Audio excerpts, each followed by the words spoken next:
Hello and welcome to PerchPeek Pods, the only place to get long-form interview with some of the world's leading global mobility experts. I'm absolutely delighted to be joined today by Joe Mellor, formerly global mobility leader at the likes of Foster Wheeler, QinetiQ, and Jacobs most recently. Joe, welcome to your show. Introduce yourself to the community and tell us a little bit about how you fell into the wonderful world of global mobility. Hi, Paul. Thank you so much for having me on today. It's really great to chat to you. So I think, like most people, I fell into mobility. So I didn't really have that in my career plan. I was living and working overseas in France. I had my children overseas. We ended up coming back to the UK for work reasons for my partner's job. And I had to kind of find a career that I could kind of juggle with twins and all of the good stuff that goes with being a working mum. So I've formerly done kind of marketing, sales roles. So I kind of fell into mobility by doing some temping actually at Foster Wheeler. And I just loved it. I absolutely loved it. So I'd done business studies at uni, so kind of had that business background. Never heard of global mobility, didn't know it existed. We certainly didn't study it back in the day. But just loved the diversity of it, the cultural dimension, the commercial element to it. Loved the fact that, you could be on the phone in the morning with someone perhaps in Asia, and then in the afternoon, uh, on the phone to someone in the States, and have all of that. Yeah. Yeah. So if you were to isolate, I think it's probably the first time I've had someone on the show who sort of transitioned from more sales marketing into the world of mobility. So kind of a unique perspective. If you were to sort of summarize like one or two of the top things that you feel mobility provided for you that maybe you didn't have in your sort of earlier roles in sales and marketing, if you had to pick one or two, what would they be? So I think probably the people focus. So that element of really helping Mhm. people, getting to know them, quite intimately, really, their families, their needs, moving across the world. I think everything that kind of cultural dimension brings to the role, the challenges really that people would be facing, the immigration landscape. I love the technical aspect of the role. Always something new to learn. It was never repetitive. You never really knew what was going to be, on your desk in the morning and what kind of problems. I love the problem solving element of it.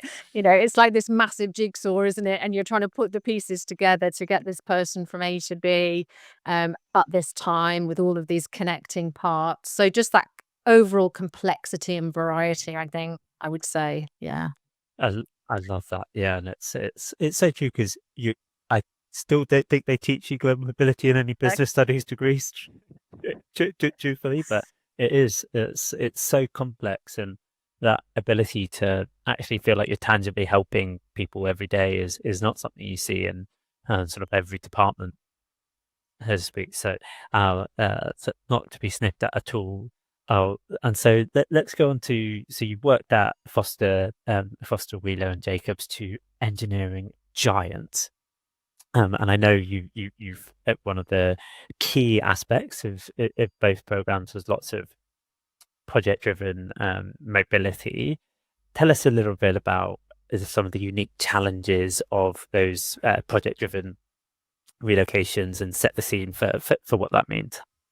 Yeah, so I think really the scale and the complexity are, two very prominent features. So, it would be mobilizing hundreds of people to often very volatile, difficult locations. It's never a kind of vanilla program. So many variances in terms of locations, individual circumstances, client requirements, etc. And I think that project dimension, it puts a different spin on mobility because, it's always with an intent to move someone to do a specific role, normally in a time critical, time sensitive manner, and actually getting people out there compliantly and dealing with everything that goes with the move, just under that kind of pressure and complexity in the environment. Yeah. Yeah. Yeah. Well, let take each challenge one by one then. So, firstly, as you say, often project driven. You're speaking hundreds, sometimes tipping into thousands to Yeah. mobilize these big infrastructure engineering sites. I think people listening will be like, "Oh, that does sound scary to do that all at once." What did that tangibly mean in terms of what was different than, say, doing corporate moves where you're speaking dozens at a time, say? Yeah.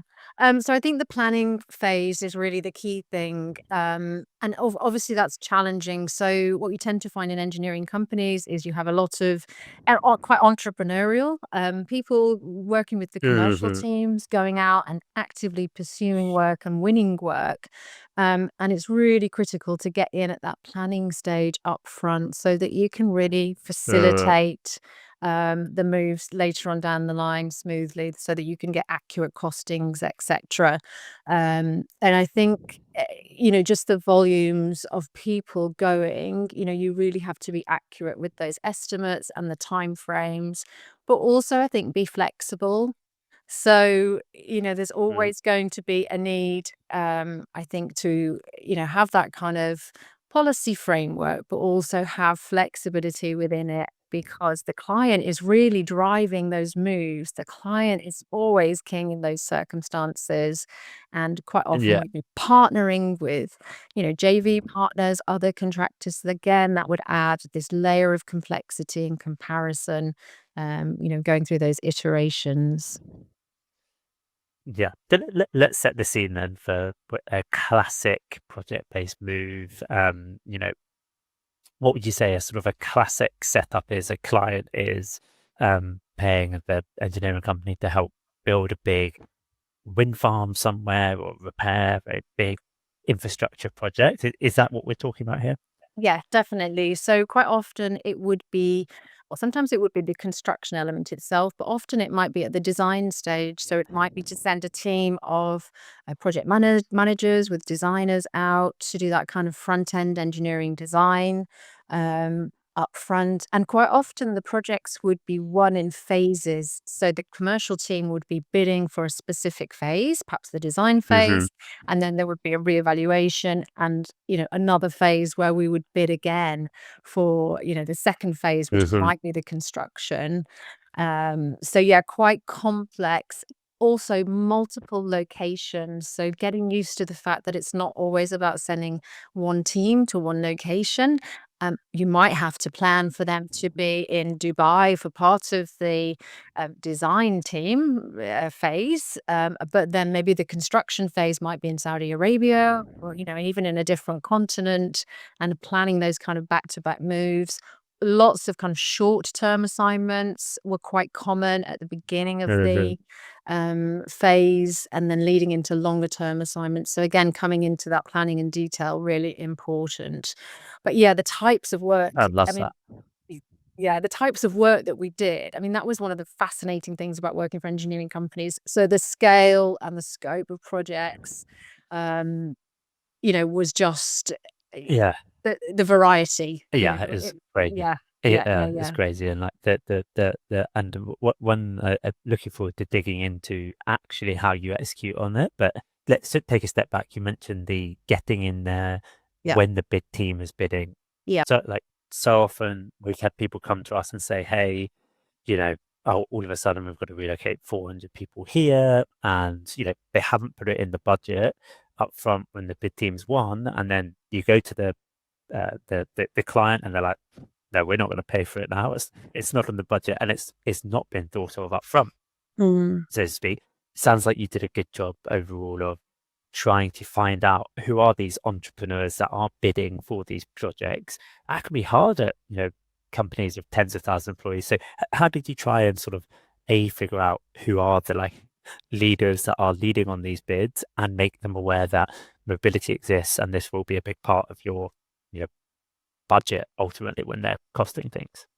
Yeah, so that is a really good question. And that was one of the constant challenges, I'll be honest. So you're right, working for large organizations where there are tens of thousands of people, multiple bid teams, multiple geographies, it is hard to get your name out and promote mobility. But there were some great things that we did. So definitely partnering with HR. So HR are your implants, the conduits into the business. They tend to know what's going on. So building that relationship out with your HR colleagues, tax colleagues, legal colleagues, partnering with those other stakeholders, I think is key. Also partnering with talent acquisition. So quite often these projects would require large ramp ups, hiring new talent. Mhm. So partnering with TA. So I spent quite a lot of time doing some presentations and workshops. We also launched an Agile Careers program, which was really promoting mobility.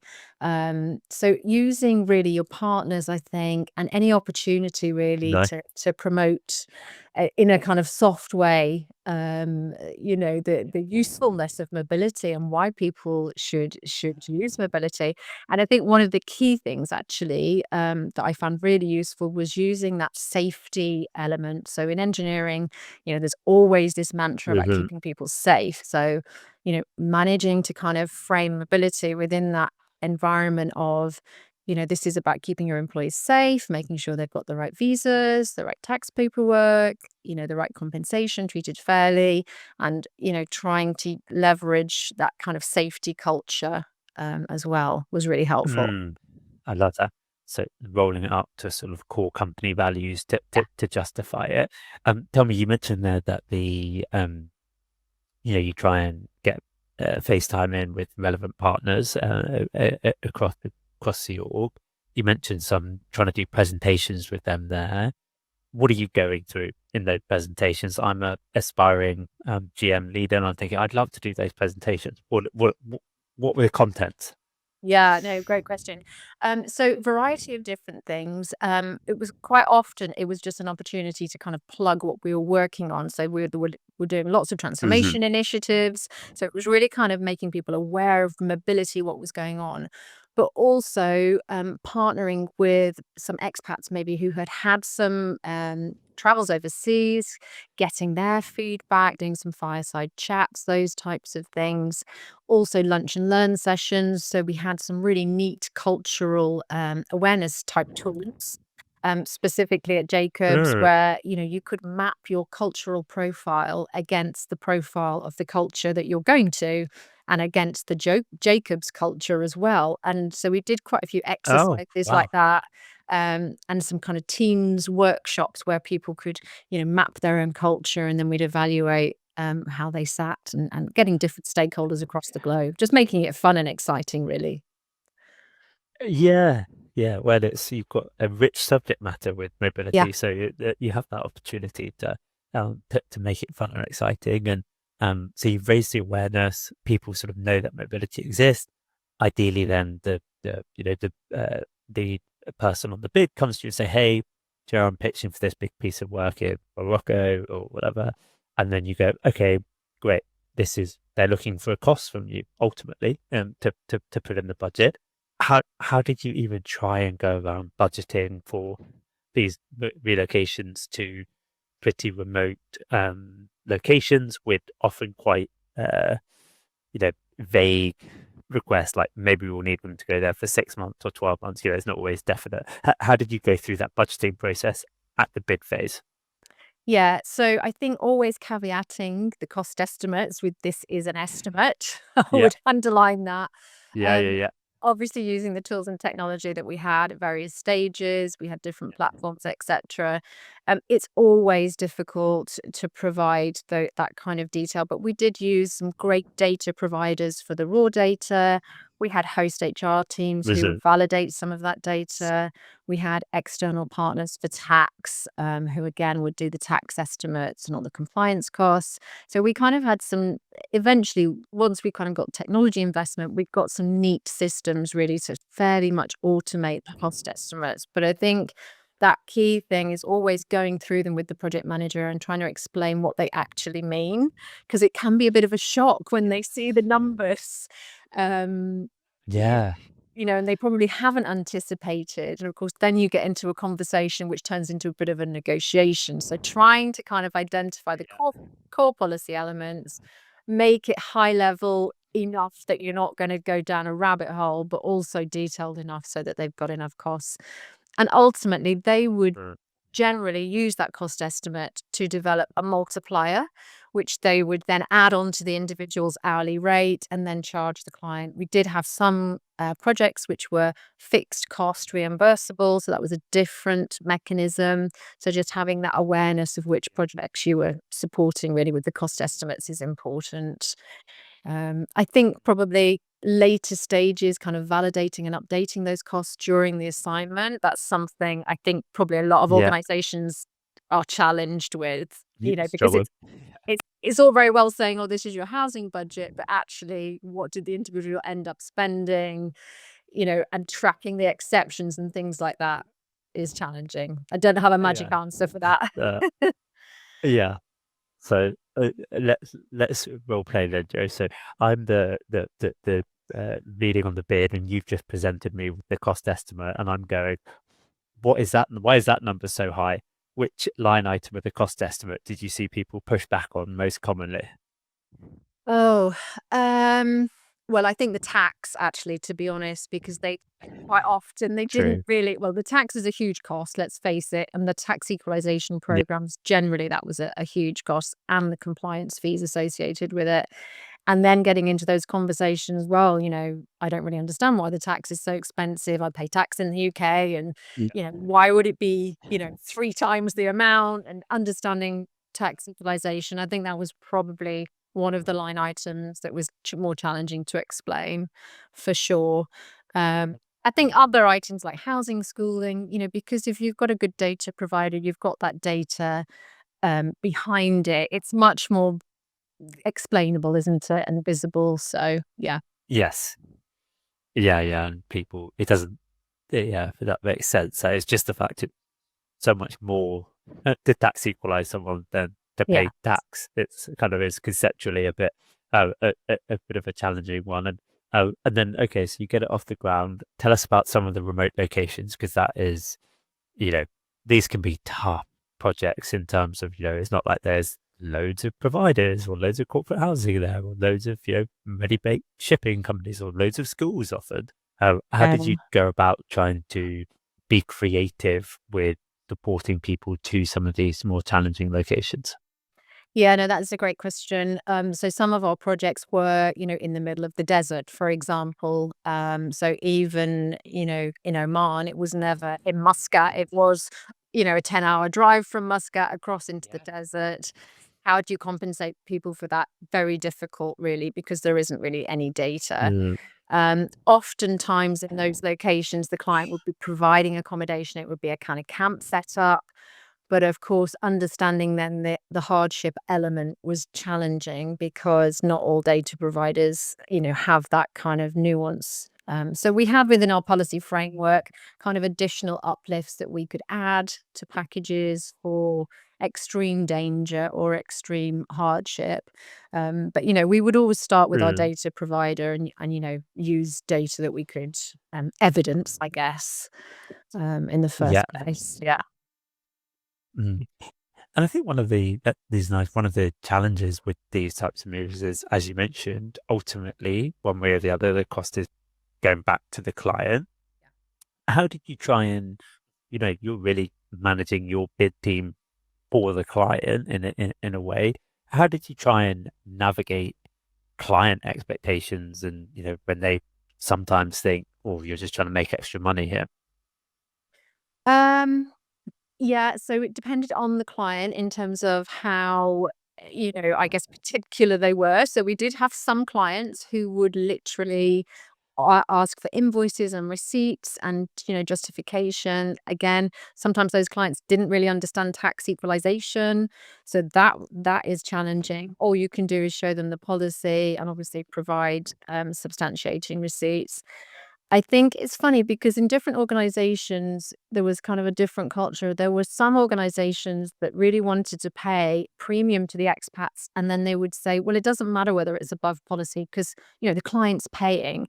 And then there were other circumstances where, the bid team had really narrowed down the costing to win the work. And we didn't have a per diem in there. And it was kind of the Yeah. conversation was, oh, well, the expats can pay for their own, box of cereal or whatever. Why Yeah. would we, pay for that? So kind of the two extremes, really. I've seen both. I think ultimately having that policy framework, having a really solid data provider is really essential, Mm. so that you've got a flag in the sand, you've got a consistent process. I think that's really key.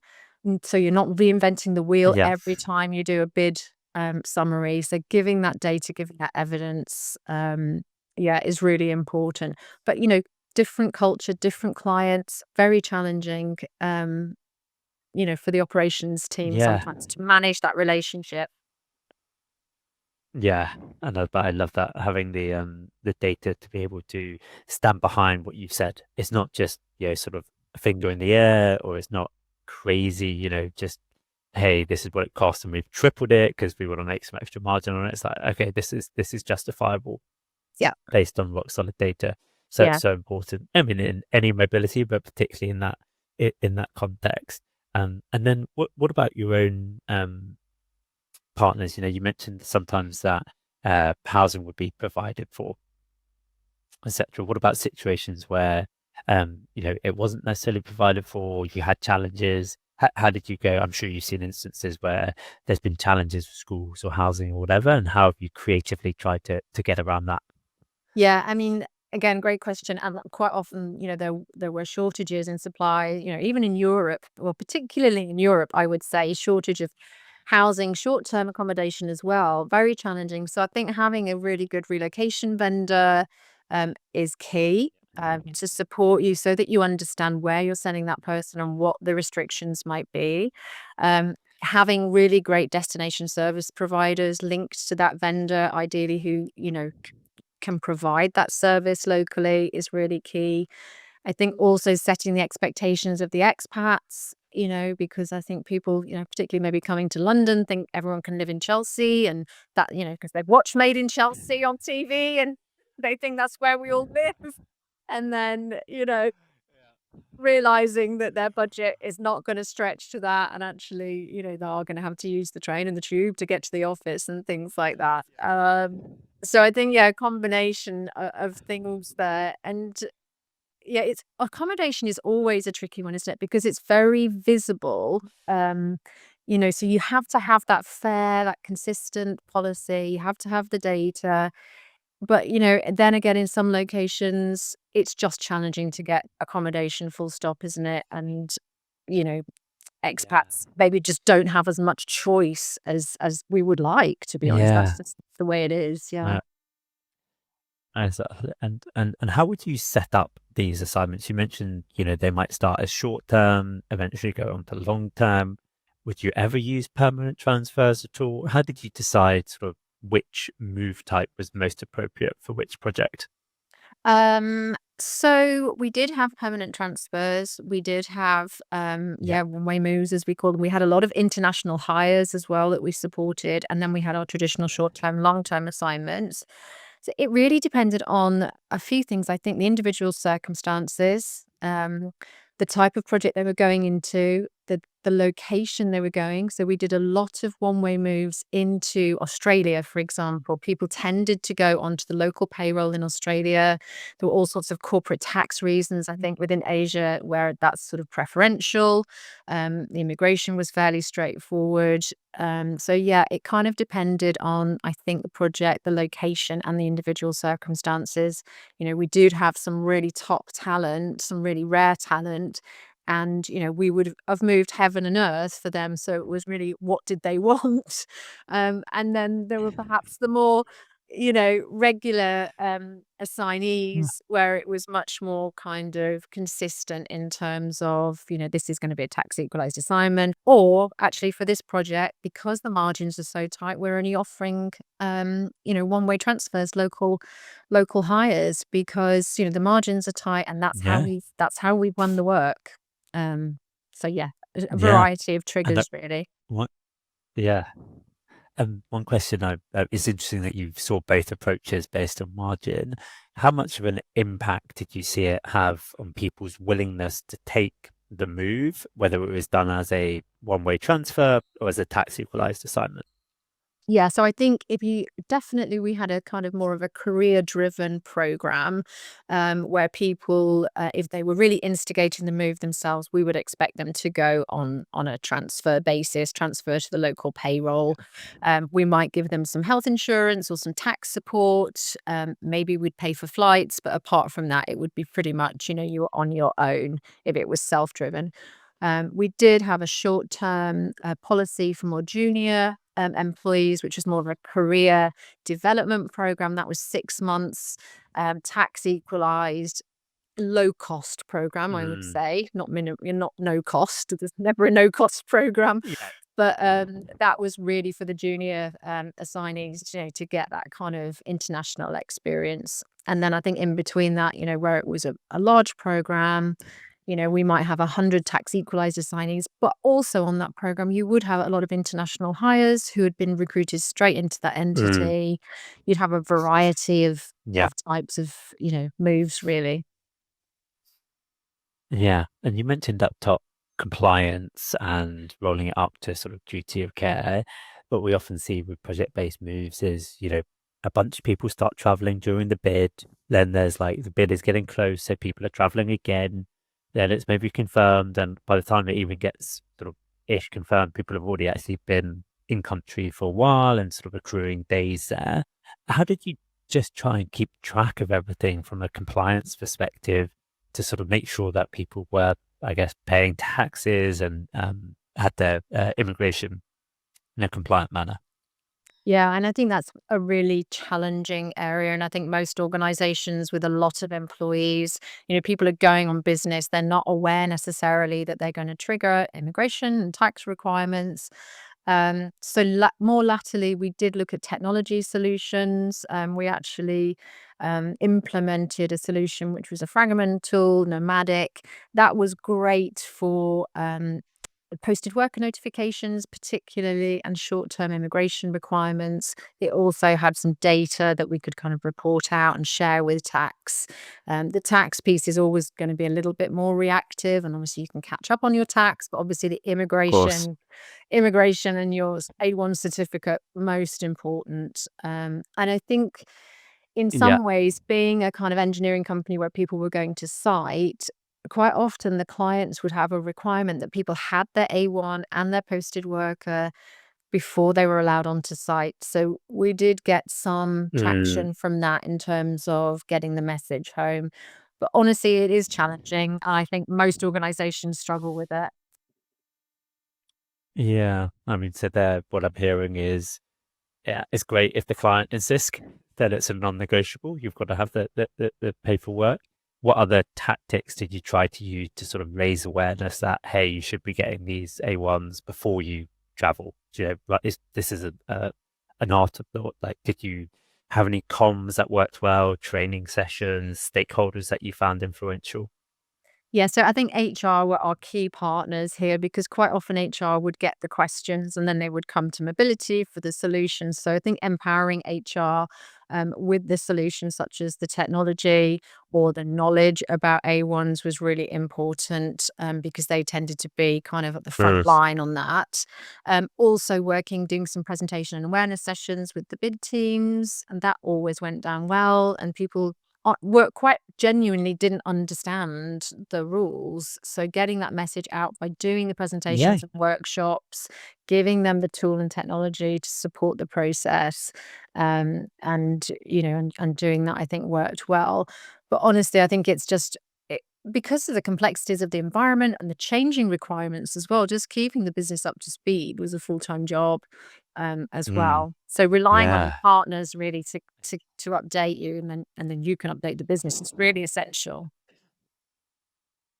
It is essential, and it's when people sort of um, worry about the future mobility. It's one of the things that gives me a lot of confidence is immigration always changing, tax always changing. It's like you just have two things that are constantly changing. I mean, even just we're both in the UK, the UK budget changes, a whole bunch of things suddenly change, and it's that permutates and has to be updated. So good news for our industry that we are so connected to government changes on that side of things.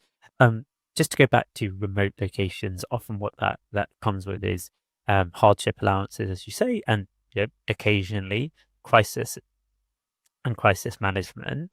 Um, was this an area that you saw a lot of? Did you ever try and be proactive in terms of having a plan in place for should something happen? Was it something you always saw was quite reactive based on, hey, this is actually flared up? What was your experience of crisis management? So I think from a safety perspective, the safety team were very proactive in monitoring locations. We did have dedicated resources. We also partnered with a provider who, had all the evacuation plans in place. So I think from a people safety perspective, it was very proactive. I think where things probably could have been maybe more proactive was the understanding that, you just can't get everybody on a plane and fly them to the same location because even though maybe they've been hired in the US, they might be on, I don't know, a Chinese passport or a Hmm. Filipino passport or whatever, and they can't Yeah. necessarily just fly into Europe. So yeah, I did get involved with quite a few of the crisis management situations. And I think the key thing was having the data available. So understanding, which passport people had, and then working with the vendor to make sure that, wherever we were getting them to, they could, one, enter legally, and two, there were some concessions where they could maybe work for a limited period of time until things had settled down. So probably a Yes. mixture a Yeah. And how mixture did of both, I would say. yeah, but I love that golden nugget of there's people sort of make that mistake of being like, well, let's form a plan and have everything in place, like flights and temporary housing, Mhm. and then they realize, well, based on people's passports, they're not even allowed No. in, let alone to work there. So Yeah. you've really got it's painful because it's quite person by person, but you really do have to have Yeah. those checks in place, and again leveraging your partner sounds like a really strong a really strong way of doing it. And how would you in general, a problem in mobility is evaluating success of mobility programs. How do you think about evaluating whether a project went well from a mobility point of view or whether it didn't go well? What are the key parts in your mind? Um, so I guess the key thing from a commercial perspective is, did we make any money on it? And honestly, sometimes, Uh, the numbers, Interesting. the cost estimates, did we actually make money on this job? It did come down to sometimes looking at those costs. Did you get your cost estimates right? So Yeah. I think also the feedback. So once we'd got technology set up, certainly at Jacobs, we would do some questionnaires asking for expats to rate the kind of service that they experience. Certainly the vendors automatically Mm. did those types of surveys. So getting that feedback. I think getting feedback from the project managers, the decision makers in terms of, well, how did this go? What support did you get? Again, having that Mm. kind of enhanced reputation, which takes time. Cultural change takes time, and effort. Obviously. So I think it's a few years down the line that you kind of go back to project managers and say, "Oh, this went well, this didn't go well. How can we improve that continuous Yeah, improvement?" And you're always going to get highs and lows. That's life, isn't it? And of a kind of course. a mixed Yeah, bag. But yeah, I think yeah, those would be the key things that I would look at in terms of, was it successful or not?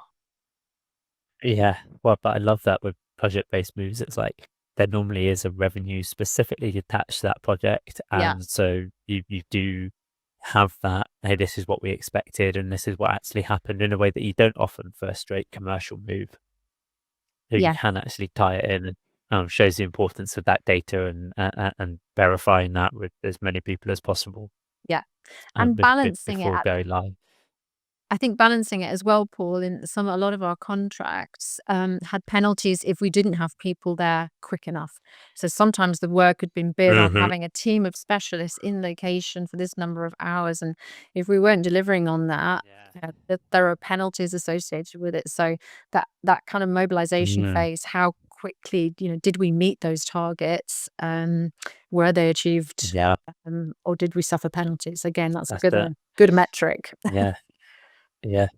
really good metric, and it's so I think people don't always understand that. They see a No. headline, oh, this is a 500 million US dollar account, and I think that hits the bank balance on day one. That's not how Yeah. it works. There's always staged based on hitting certain targets, and if you can't get the people there and complete work, that can actually really directly end up with clauses, as you say, that either future funding doesn't get released or you get penalties. So there's actually a very clear impact, which is why it's so important for companies, and yeah, just such a interesting aspect of mobility, because it's so closely ties to revenue in a way that not many other moves do, but then also has so many complexities that you also don't always have. So thanks for going into so much detail. As you know, we have a tradition on the pod of the previous guest always leaving a question for the next guest, and your question actually leads very nicely on from the conversation we've been having, which is, have you ever seen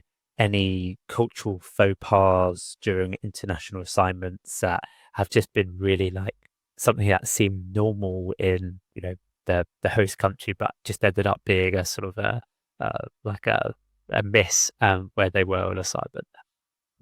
Gosh, I'm trying to think of specific examples. We did send a lot of expats into the Middle East, and of course, the customs and religious element there was quite different. I do know of one where, yeah, I'm not sure that not sure that I can say it though. So there was an expat who went to Morocco who put something, shall we say, in his shipment, which perhaps in the US is more widely acceptable in terms Oh, of, wow. yeah. And he put that in his shipment, and of course in Morocco wasn't allowed in that shipment. Yeah, and so obviously the whole Wow. shipment was detained, and then there were some legal implications that we had to deal with.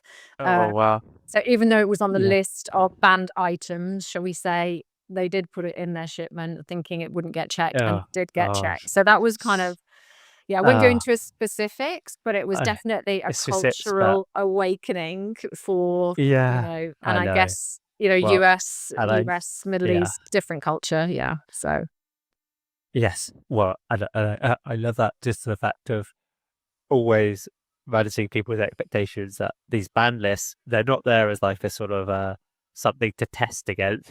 It's yeah, like, please don't do it. Things do get checked, and that sort of thing yeah, does happen. And so often people go be like, oh, but surely they won't actually care. And it's like, no, like they do they check. do check them, Yeah, and it will yeah, cause and they will cause hold up. So yeah. yeah, don't that's not an area to push the boundaries on. No. Well, thank you for wording that so eloquently and carefully. Very good, and a very good example of how it is, particularly with these project-based moves, like different worlds coming together. Yeah.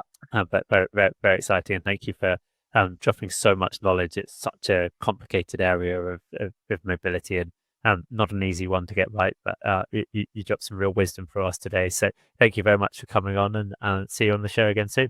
No worries. Thank you so much for having me, Paul. It's been a pleasure to be here. Thank you. Cheers, Joe. Bye bye.